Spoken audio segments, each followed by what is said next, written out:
Hola, esto es Directo América de France 24. Muchísimas gracias por elegirnos para estar informados este lunes. Yo soy Rosa Pérez Masdeu. Vamos con las noticias.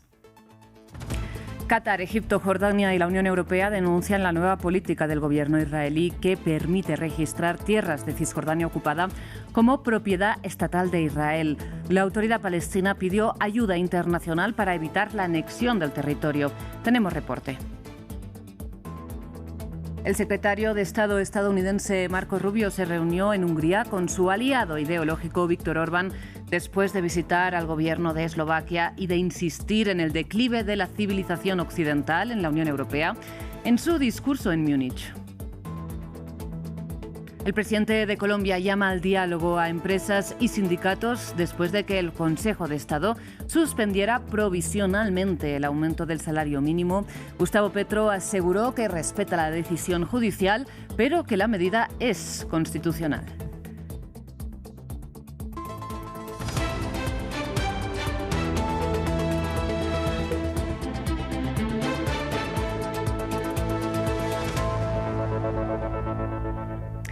Iniciamos en Medio Oriente. La autoridad palestina ha pedido ayuda internacional para evitar que Israel anexione de facto Cisjordania ocupada, después de que el gobierno de Benjamín Netanyahu aprobara una medida que permite registrar zonas del territorio palestino como propiedad del Estado israelí.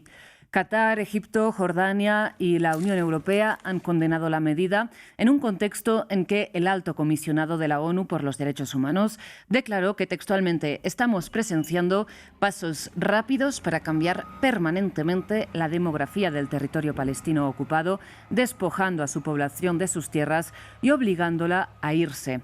Los detalles con nuestra corresponsal para Israel y los territorios palestinos, Yanira Gómez. Cada semana Israel avanza en su proyecto de anexión de Cisjordania, territorio que ocupa desde el 67 y al que llama Judea y Samaria.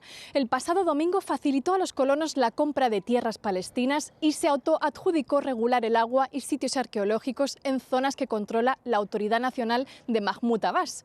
Y este domingo se ha autopermitido poder registrar extensas tierras palestinas como tierras estatales israelíes si sus habitantes no prueban que éstas les pertenecen. Este registro se remonta al mandato británico, se conoce como liquidación de títulos y es un paso inédito de Israel porque reabre este proceso por primera vez desde su ocupación. Los ministerios de Justicia, Defensa, Finanzas están tras esta medida colonizadora que dicen que empezará en el área C de Cisjordania, que abarca el 60% del territorio y que bajo los acuerdos de Oslo quedó en dominio administrativo y militar israelí. A los habitantes palestinos los dejan maniatados, muchos no tienen documentos de propiedad porque por generaciones entendían de quién era cada tierra o les suponía un largo y caro proceso legal. Otros que sí tenían documentación la perdieron en redadas israelíes, demoliciones. En terreno observamos más puestos de avanzada, más banderas israelíes en los caminos y más carteles de casas en venta en asentamientos. La denuncia de los palestinos es que la coalición de Netanyahu está acelerando su agenda anexionista por las elecciones de octubre y ahora temen que transfiera estas tierras a israelíes. Y es que, como denuncian la ANP y Jordania, es una violación del derecho internacional. Hablan de anexión de facto que hace aún más imposible un Estado palestino, mientras las ONGs israelíes recuerdan que un Estado ocupante no puede registrar o vender tierras como sí puede un Estado soberano y sobre todo temen que genere un despojo masivo para los palestinos y complicaciones legales que serían difícilmente reversibles.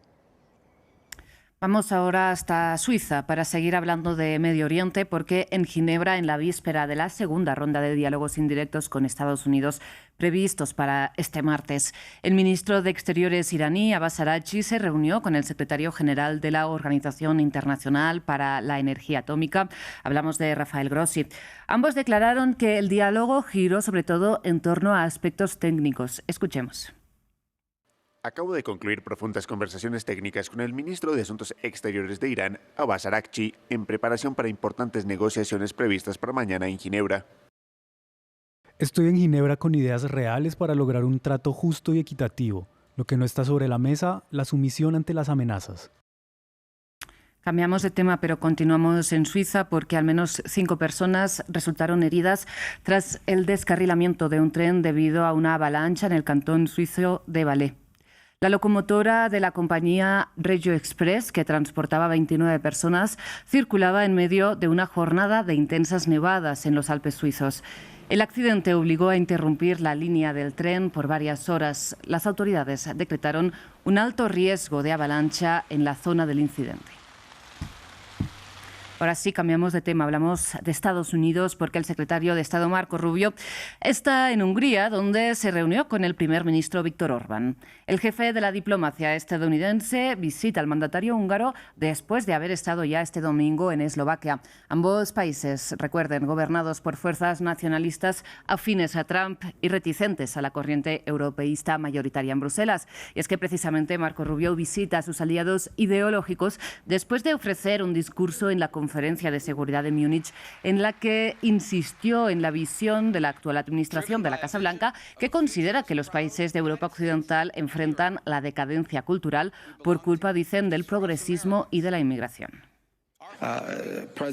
El presidente Donald Trump está profundamente comprometido con su éxito, porque su éxito es nuestro éxito, porque esta relación que tenemos aquí en Europa Central, a través de usted, es tan esencial y vital para nuestros intereses nacionales en los próximos años que, si enfrenta dificultades financieras, si enfrenta obstáculos para el crecimiento, si enfrenta situaciones que amenacen la estabilidad de su país, sé que el presidente Trump estará muy interesado, debido a su relación con él y a la importancia que tiene para este país, en encontrar maneras de brindar asistencia si alguna vez se presenta ese momento. En otras noticias vamos hasta Rusia porque el Kremlin rechazó la acusación de que Alexei Navalny habría muerto asesinado mientras estaba preso en una colonia del Ártico hace exactamente 2 años. Este sábado, un informe conjunto apoyado por las autoridades de Reino Unido, Alemania, Francia, Países Bajos y Suecia señaló que el opositor ruso habría sido envenenado con una toxina proveniente de una especie de ranas de Sudamérica. Naturalmente, no aceptamos tales acusaciones. No estamos de acuerdo con ellos. Los consideramos parciales e infundados y, de hecho, los rechazamos rotundamente. Y en Colombia, el presidente Gustavo Petro respondió a la medida del Consejo de Estado que ordenó la suspensión provisional del aumento del 23% del salario mínimo para este 2026, decretado por su gobierno. Bien, el mandatario de izquierdas anunció un decreto transitorio y convocó al diálogo. Esto después de que la oposición, que inicialmente criticó este aumento, ahora lo apoye frente al contexto electoral que viene estos meses. Samuel Salgado Castro tiene la historia. Gustavo Petro defiende el alza del salario mínimo en Colombia tras la suspensión provisional dictada el viernes por uno de los altos tribunales del país.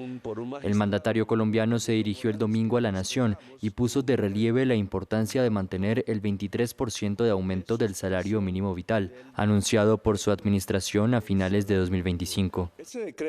No obstante, Petro anunció que respeta la decisión judicial y asimismo expedirá un decreto transitorio en los próximos días, mientras se dirime la cuestión en los tribunales. El mandatario de izquierdas argumentó que el incremento tiene respaldo constitucional, técnico y económico, sin impacto inflacionario significativo. El salario vital se mantiene hasta que se expida el nuevo decreto. Yo le he solicitado públicamente al movimiento sindical y al empresariado de Colombia que se aproveche esa reunión de concertación porque quiero abrir el diálogo. Este lunes está prevista una nueva reunión de la Comisión de Concertación con gremios empresariales y centrales obreras, buscando un pacto. En un año marcado por el calendario electoral, con elecciones al Congreso el próximo 8 de marzo y presidenciales el 31 de mayo, el tema del salario mínimo se convierte en un eje central de la agenda política, tanto que incluso algunos sectores opositores al gobierno prometen mantener el aumento. El salario hay que mantenerlo. Yo he dado instrucciones en mi empresa que lo paguen, independientemente del Consejo de Estado lo suspende sí o no, pero vamos a proponer una baja de impuestos para los empresarios para que podamos equilibrar, todos tenemos que poner un poco.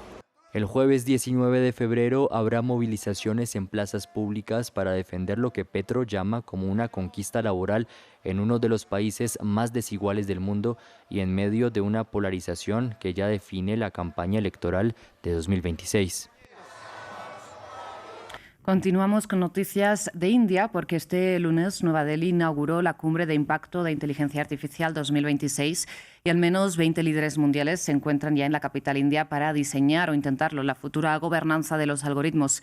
Los gigantes tecnológicos ya adelantaron millonarias promesas de inversión para el desarrollo de infraestructura y centros de datos globales. Nuestro corresponsal Varun Anand nos reportó desde allí mismo, desde el epicentro de la reunión.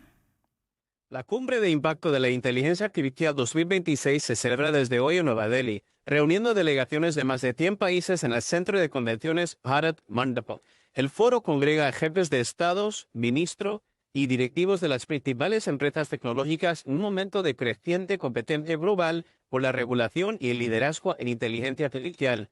Entre los líderes presentes figura el presidente francés Emmanuel Macron. Su participación se inscribe en el Año de la Innovación Francia-India para 2026, una iniciativa bilateral destinada a reforzar la cooperación en investigación, transición digital e inteligencia artificial. También asiste el presidente brasileño Luiz Inácio Lula da Silva, junto a más de 50 ministros de distintos países.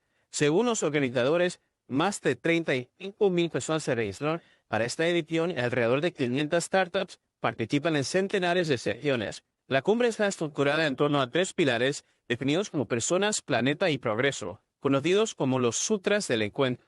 A partir de ellos se organizan 7 ejes temáticos que incluyen capital humano, inclusión social, inteligencia artificial segura y confiable, ciencia, resiliencia, democratización de recursos y crecimiento económico. Más allá del marco conceptual, el trasfondo es estratégico. India busca proyectarse como actor central en la definición de estándares internacionales, mientras Francia y otras potencias intentan influir en la gobernanza global de una tecnología que ya redefine el equilibrio económico y político mundial.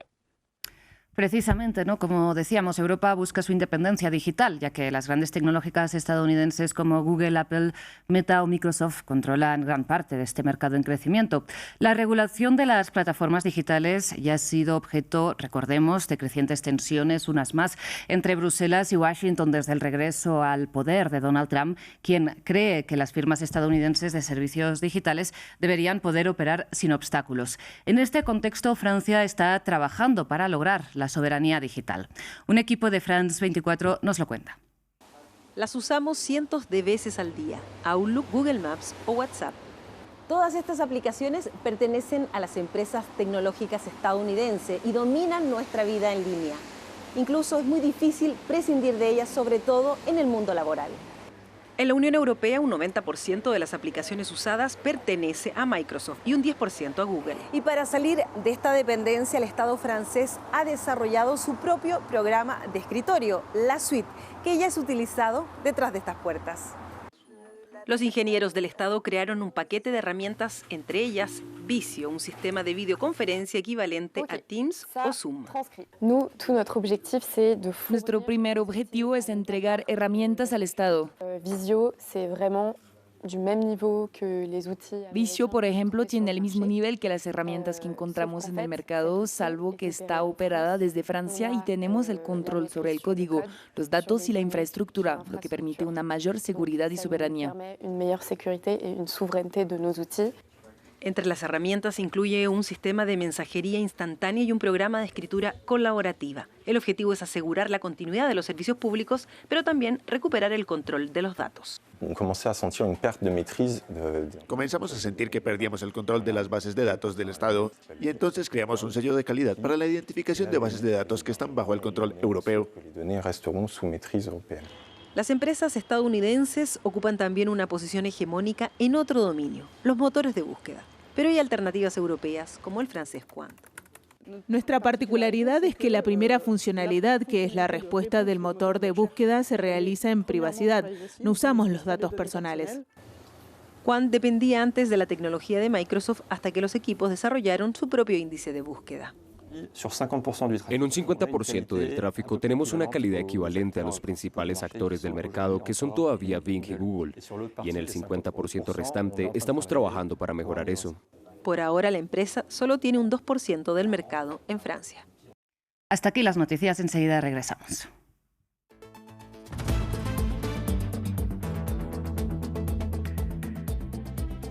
Bienvenidos a un nuevo episodio de Medio Ambiente por France 24. Calentamiento global, pérdida de la biodiversidad, contaminación, las crisis de un planeta en peligro. Hablemos ahora de las consecuencias, porque el petróleo contaminó la fuente de agua que abastece a más de 500.000 personas en Ecuador. Ante estos desafíos ambientales, surgen soluciones creativas. Descubra las salidas sostenibles para un planeta resiliente. Acompáñenme en la crónica de Medio Ambiente en France 24 y en france24.com.